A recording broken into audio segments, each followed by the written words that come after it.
Hello everyone, this is ANURADHA Sharma and you're watching my channel IELTS with ANURADHA. Section 1.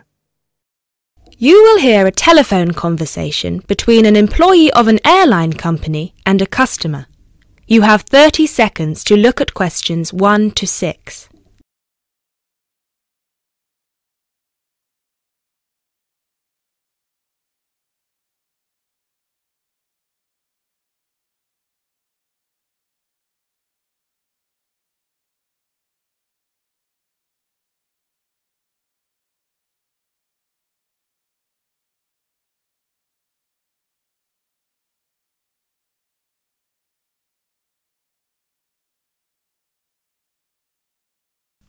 GB Airlines, this is Kyle speaking. How can I help? Hi, my name is Matt Walsh. I'm calling on behalf of Mr. John Sparrow to claim expenses for a delay in his flight last week. Good morning, Mr. Walsh. Thank you for calling. Could you please tell me the flight number and the date of departure? The date of departure was the 24th of January, 2016. I'm afraid I don't have the flight number in front of me at the moment. Okay, that's all right. One moment. Could you tell me where was Mr. Sparrow departing from? He was departing from Athens. Is that Athens, Greece or Athens, Georgia? Athens, Greece. Right. And what was the destination? It was Heathrow, London. Right. We've got 2 flights from Athens to London Heathrow on the 24th of January 2016. Was it the 3:25 p.m. flight or the 9:45 p.m.? It was the later one, 9:45. Okay, so the flight number is GB1011. Right, okay. Okay, yes. I can see that Mr. Sparrow's flight was cancelled and he was booked on the next flight on the 25th of January at 3:25 p.m. Is that correct? Yes, that is correct. According to our system, one of my colleagues spoke with Mr. Sparrow on the phone on the 24th to inform him of the cancellation and offered to book a hotel for him for the night, but Mr. Sparrow preferred to book one himself. Yes, because he didn't want to stay near the airport, as the next flight was in the afternoon. Yes, of course. Could you tell me which hotel he stayed at? Yes, he stayed at the Hypnos Hotel. Oh, could you spell that for me? Of course. That's Hypnos. Right. Thank you for that. And could you please tell me how much the total cost was for the night? Sure. It was 73 euros. Right. Do you have a copy of the receipt for that? Yes, of course. Would you like me to send it to you? Yes, please. Can I email a picture of it to you? Absolutely. The email address is refunds@gbairlines.co.uk. Great, thank you. No problem. Were there any other expenses you wish to claim? Actually, yes. There was also the taxi ride to the airport and the taxi ride back the next day. Right. And what was the total cost? The first taxi ride was 53 euros and the second one was 42, so 63, 73, 83. Yeah, so the total was 95 euros. I'll send you the receipt for those as well. Thank you. Are there any other expenses? No, I think that's it.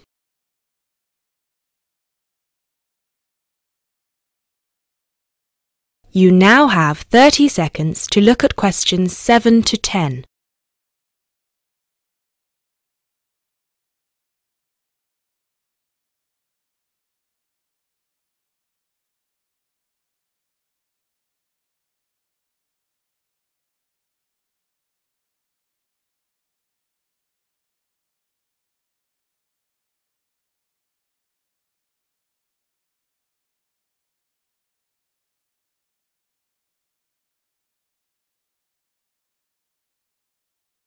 Excellent.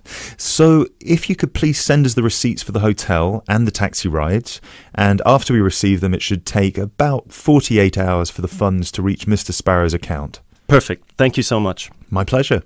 Is there anything else I can help you with? Actually, yes. There's one more thing. Mr. Sparrow complained about the meal during the flight. He said that it was a bit bland. Right. So he asked me if it was possible to switch to a different meal option for his upcoming flight to Kiev next week. Right, of course. Just give me a minute, please. Right, I see that Mr. Sparrow had the light meal option for his flight to London, and you would like to change that. What would you like to change it to? What are the other options?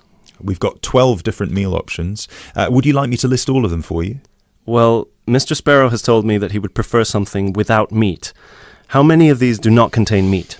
We've got 3 meal options without meat. We've got the vegetarian option, the vegan option, and the Asian vegetarian. What's the difference?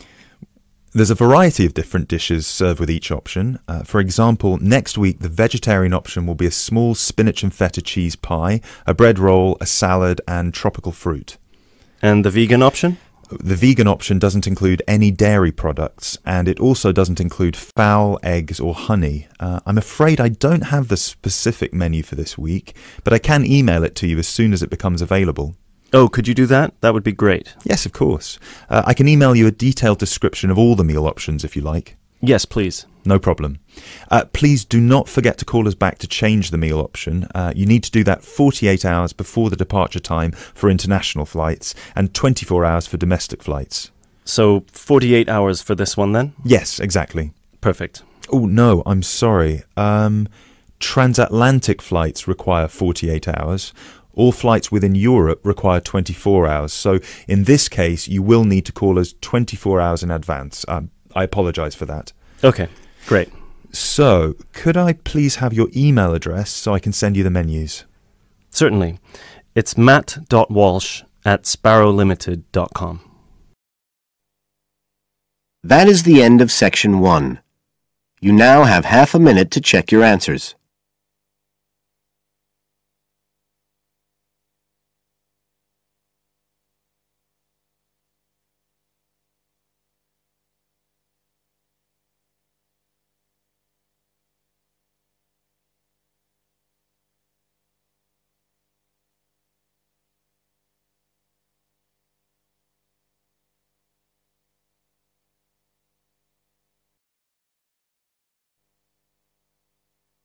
Now turn to Section 2. Section 2. You will hear a conversation between a radio presenter and an author. You have 30 seconds to look at questions 11 to 14.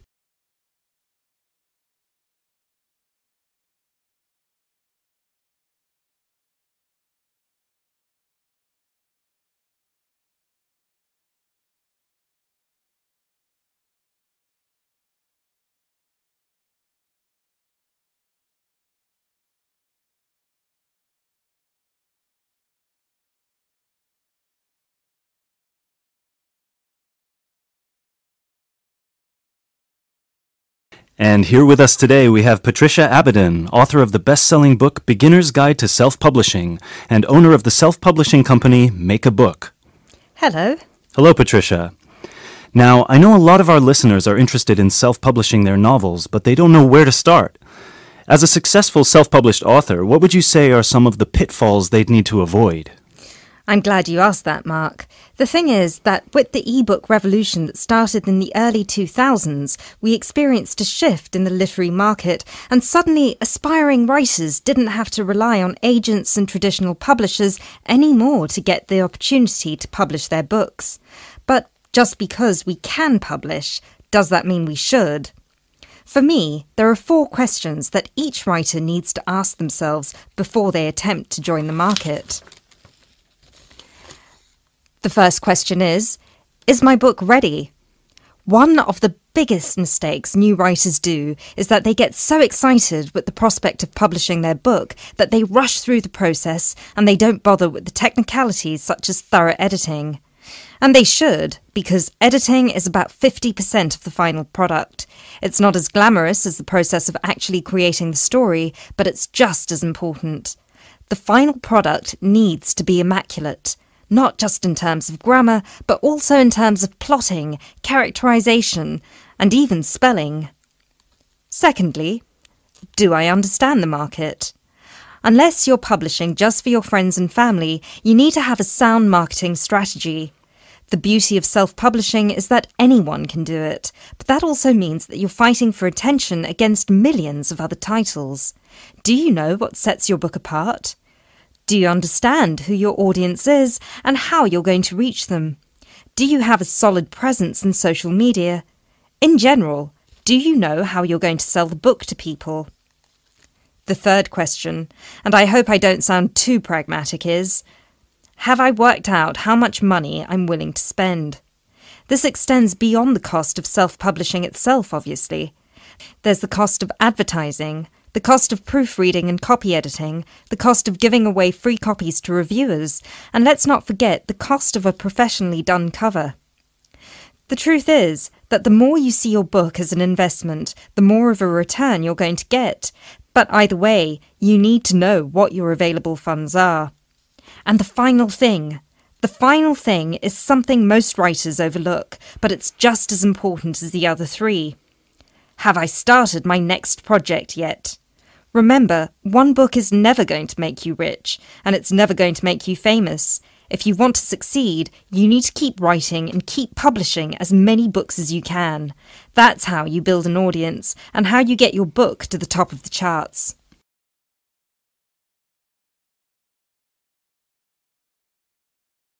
How did you do it? You started publishing 5 years ago, and now you have your own publishing company. How did you get here so fast? To be honest with you, the first book I ever published was a flop, and it was because I didn't follow almost any of the rules I just told you. My novel was poorly edited, it had a cheap-looking, self-made cover, and I had no idea how to get people to buy it. For about a year, I checked its dismal sales every month, and I wallowed in self-pity. But then, I decided it was time to change and do something. The first thing I did was get a subscription to all the writing magazines I could find out there. I'd read them all from cover to cover and followed the experts' advice as if it was gospel. I wrote almost every single day, and I submitted short stories to every competition I could find out there. I also started a blog, and I set up my own page. Over time, I started building a name for myself and a solid fan base.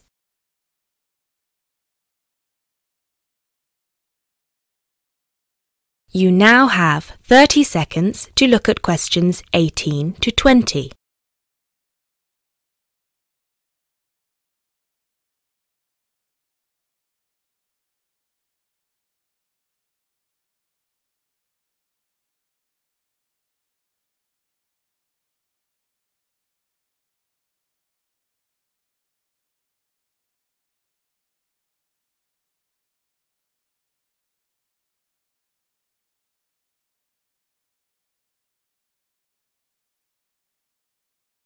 I didn't want to be associated with my first book, so I decided to publish my next book under a different name.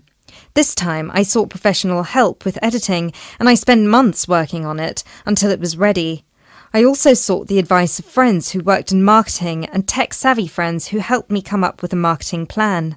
Since I already had a platform, my website and my social media pages, it was much easier to reach the people who would be interested in reading my book.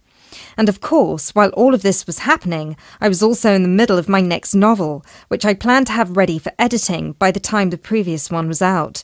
So, yeah, I published my second book about 2 years after my first, and it was a completely different experience. And now, here I am. Thank you very much, Patricia. I'm sure our listeners have been inspired by your story. That is the end of section 2. You now have half a minute to check your answers.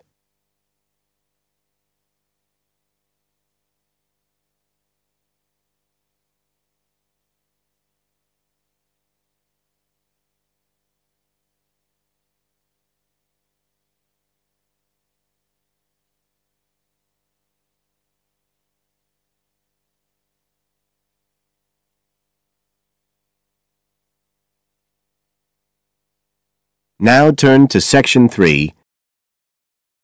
Section 3. You will hear a conversation between 3 students who are preparing a presentation.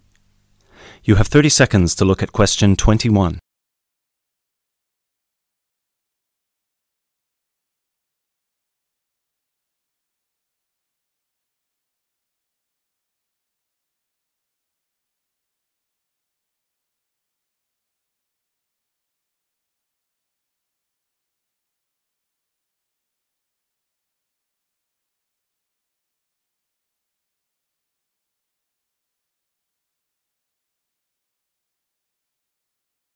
Hey guys!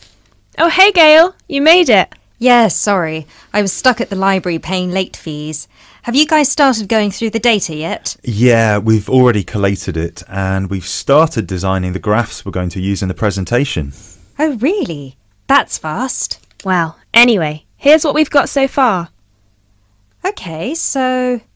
Wow, 38% said they thought about quitting school in the first year. That's a huge number. Yeah, and only 10% said they were happy at school from beginning to end. Amazing, isn't it? Yeah, I thought the majority would be happy here. Well, just remember that about 30% of the school population are foreign students, and from the UK students, only 2% are actually from the area. So, I guess it makes sense that people would miss home. Yeah, but to want to actually quit school... Well, they didn't want to exactly, they just thought about it. You now have 30 seconds to look at questions 22 to 25.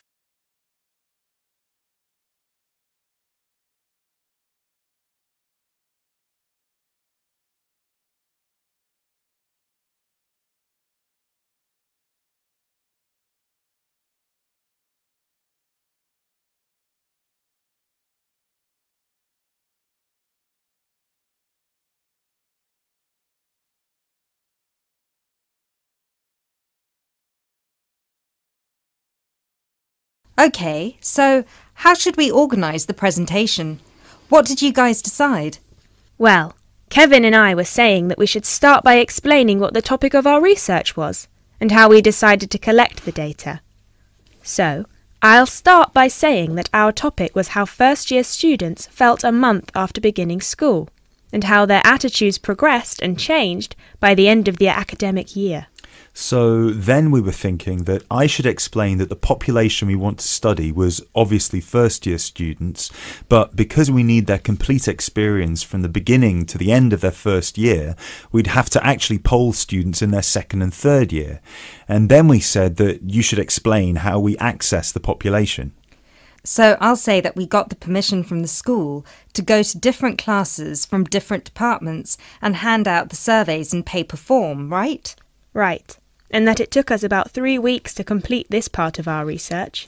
So then we need to describe the 3 different areas of focus of our survey. So Lindsay can do that.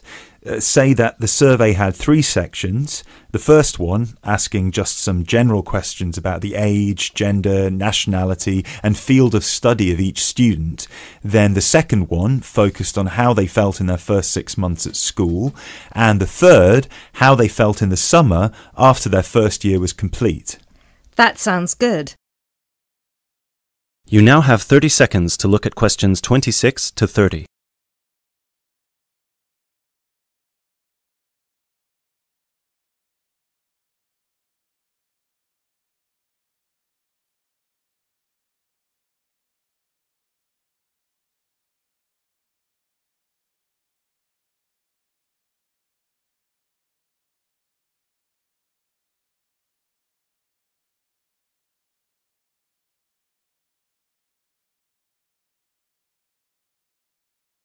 OK, so let me see the breakdown.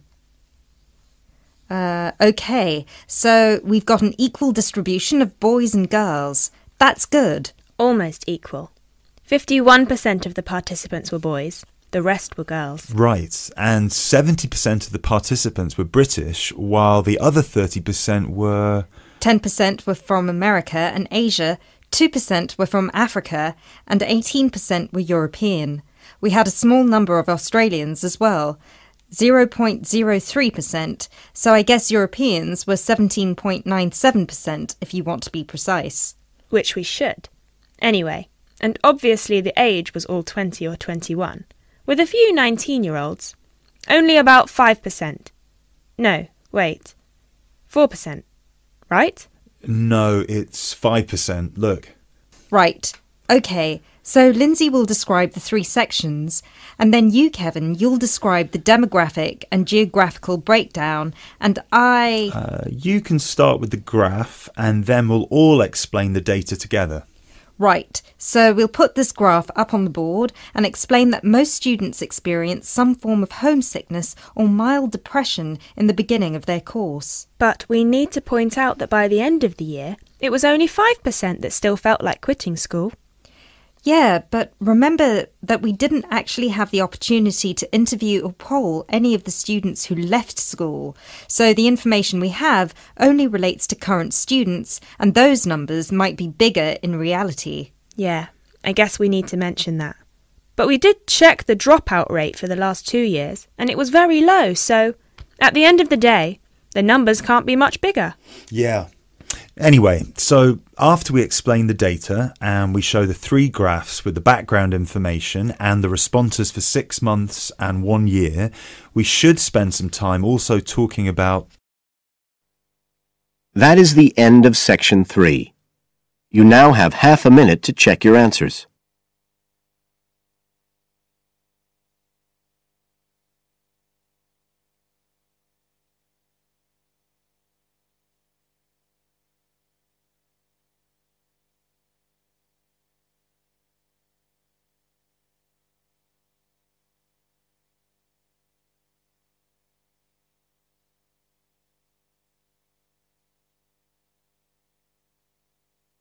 Now turn to section 4.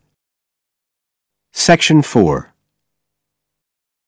You will hear a lecture about English language. You have 30 seconds to look at questions 31 to 37.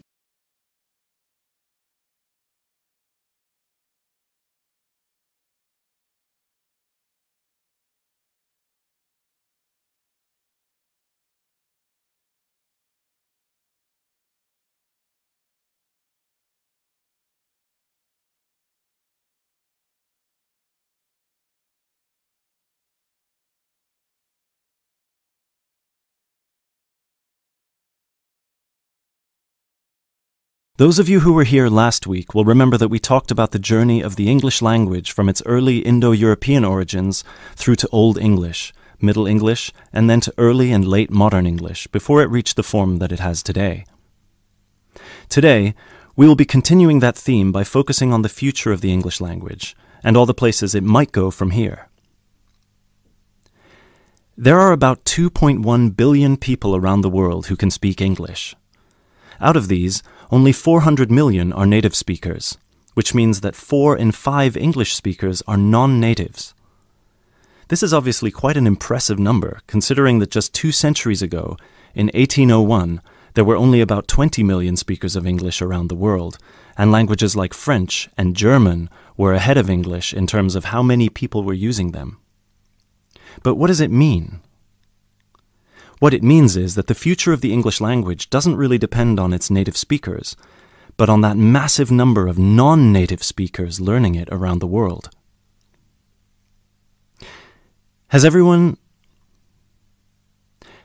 heard the term pidgin before, or Creole? A pidgin is a simplified version of a language which acts as a bridge between 2 people who don't have a common language, allowing them to communicate with each other. While a Creole is a language that evolves from a pidgin, with the difference that it is fully formed with clear grammatical rules and vocabulary. There are currently dozens of pidgin and Creole languages based on English around the world, for example, Nigerian pidgin or Jamaican patois. These languages are also known as Englishes. What's interesting about these Englishes is how different they sound to, for lack of a better term, proper English. Take the word trousers, for instance. In Sheng, which is a Kenyan Creole language, they're called longi because they're long. But even versions of English that are recognized as official variations or dialects still differ greatly from each other. Americans and Jamaicans would call the back of a car where you store your luggage the trunk. Britons, Australians, Canadians, and other Commonwealth countries would call it the boot. A subway in the UK is a tunnel under a road that allows pedestrians to cross safely. In the US, it's an underground train. You might think of these differences as minute, but when you take into account the dozens of different versions of English out there, a very intriguing parallel arises with another language from the past, Latin. Latin, too, used to be a lingua franca. Nowadays, it's all but dead, spoken only by a few clerics and scholars. At some point in history, it splintered into various different languages which became known as Romance languages. For example, Spanish, Italian, or French. There are some that theorize that the same thing might happen to English in the near or distant future, that all these Englishes we have today in different countries will continue to develop, so pidgins will turn into Creole languages, and Creole languages will turn into just languages, and English itself, as we know it today, will disappear, or become less and less important. It's an interesting theory, if nothing else. You now have 30 seconds to look at questions 38 to 40.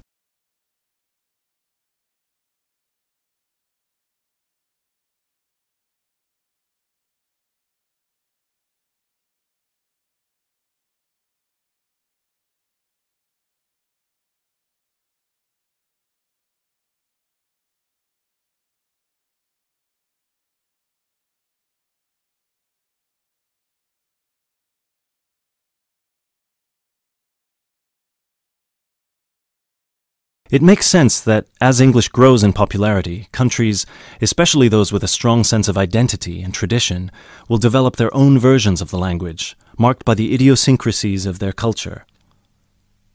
Just think of the contribution of dialects such as Jamaican or South African English. In the past 50 years alone, they've added about 25,000 words to the English language. Most of these related to a local context that wouldn't have existed in English before the spread of colonialism. In terms of numbers, just those are enough for a brand new language.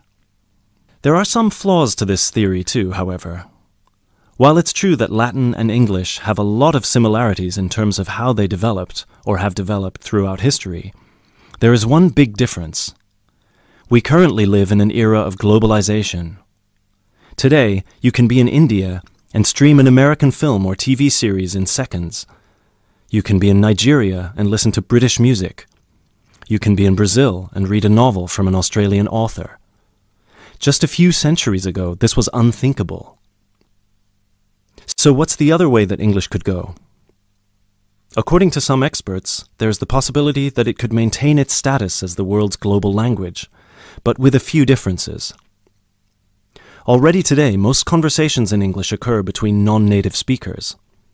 While many of these might be fluent, the majority probably only have an intermediate understanding of the language, devoid of the nuances, colloquialisms, and complex collocations that native speakers employ in their interactions. This means that over time, English could turn into some sort of world speak, the official lingua franca for the entire world, but in a simplified form. Some scholars have even started trying to develop that version of English by selecting the most useful words in the English vocabulary for non-native speakers to learn. Robert McCrum has compiled a comprehensive list of 1,500 words, for example, a version of English that he calls Globish. And what about traditional native speaker English? It might continue to exist, but lose its popularity, as the previous theory suggests. There are many more theories about the future of the English language, of course. I've only focused on the two main ones because they clearly demonstrate our uncertainty when it comes to how this beautiful language will develop. English is in a unique, unprecedented position. No other language has achieved the same levels of popularity in human history, especially in terms of non-native speakers. So, as this is clearly uncharted territory, only time will be able to tell us what will happen. That is the end of Section 4. You now have half a minute to check your answers.